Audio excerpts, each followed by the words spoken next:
Just this afternoon, two Just Stop Oil protesters in their 80s have caused a stir by trying to break the glass protecting the Magna Carta.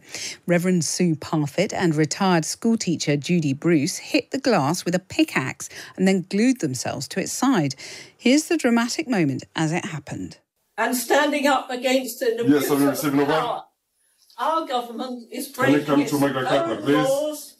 As a Christian, I am compelled to do all that I can to alleviate the appalling suffering, whatever it takes. We must just stop oil.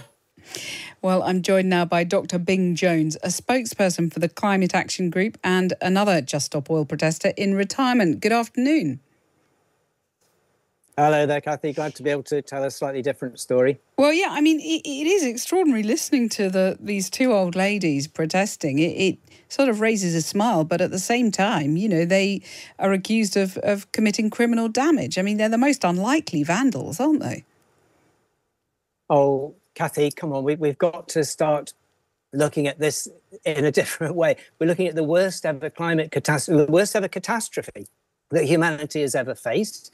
We're zooming past 1.5 degrees, which is the last safe place. We're heading for 3 degrees, which is where we're going to lose everything, all our law, our health, everything. We've got farmers pulling their hair out because of crop failures, talking about food shortages, and we've got a government that's making things worse. Yeah, and these are two the incredibly caring people. But so why target the Magna Carta in this way?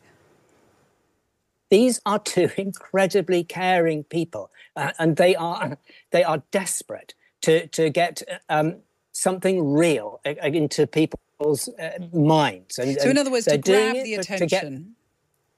They're doing it to get me onto your programme, and they're doing it to point out that we're demanding that the government makes an international commitment to a treaty to stop all oil and gas by 2030. I mean, job done in the sense that, you know, they've hit the headlines and we're covering the story. So, you know, it's very successful in that sense. But, you know, climate activists also tackled the Mona Lisa. I mean, I just think, are you not going to alienate people by causing damage to, or trying to cause damage perhaps to some of our treasures? Could you not target something else to get attention? You know as well as I do that the job is not done. The job is getting worse. With this, no, I mean your job. Their job in their protest, though, is done. You know, they've got the headlines, and you've raised people's attention. No, Cathy, you're not doing the basic job, which is to link the floods and the fires and food shortages to the fossil fuel companies that have our government in their control.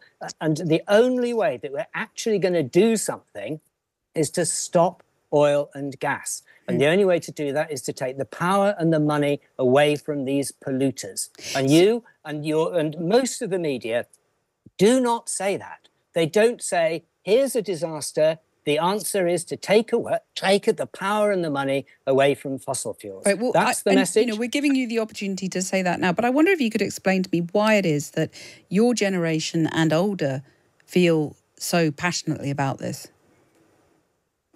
Cathy, I'm sure that you feel passionate about it. Everybody feels passionate about it. This is the biggest disaster that we're looking at. We call it climate change, and it's climate collapse. It's taking everything away from us. I'm a doctor. I'm a retired doctor.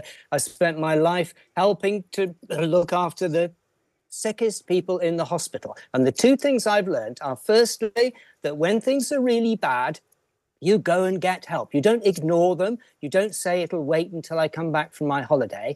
And the second thing I've learned is that when you get advice, even if it's horrible, that your hair's going to drop out and you're going to be sick for months, you take the advice because it's better than the alternative.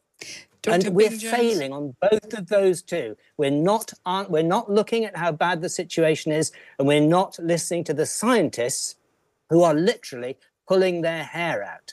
Dr. Can I Bing just Jones, read a few? I'm sorry. We've given quite a lot of time to this. I'm really sorry. I've got my next guest waiting for me. But Dr. Bing Jones, thank you very much for joining us.